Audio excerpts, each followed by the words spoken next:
Friends, இன்றைக்கி நம்ம முட்டை தோசை தான் செய்ய போகிறோம். அது எப்படி பார்க்கலாம் வாங்க. ஃபஸ்ட்டு பேன் வந்துட்டு காஞ்சிட்டு இருக்கு.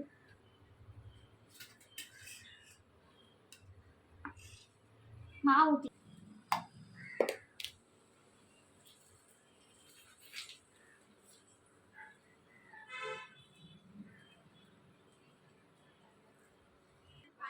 எண்ணெய் ஊற்றிக்கலாம். முட்டை உடைச்சி ஊற்றிக்கலாம்.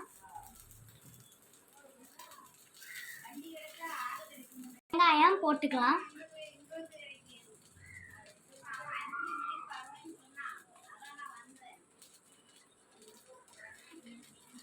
மிளகாய் போட்டுக்கலாம்.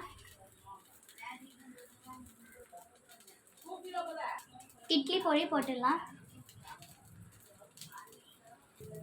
இப்போ நம்ம தோசையை பரட்டி போட்டுக்கலாம்.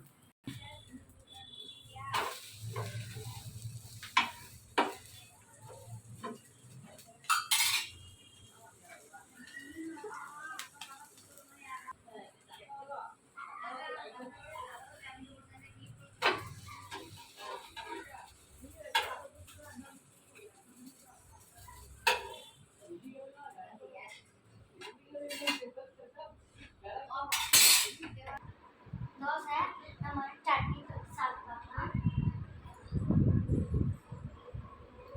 நல்லா இருக்குது. நீங்கள் ஒரு தடவை இந்த மாதிரி முட்டை தோசை செஞ்சு பாருங்கள். பிடிச்சிருந்துச்சுன்னா லைக் பண்ணுங்கள், ஷேர் பண்ணுங்கள், கமெண்ட் பண்ணுங்கள், மறக்காமல் சப்ஸ்கிரைப் பண்ணுங்கள். பாய்.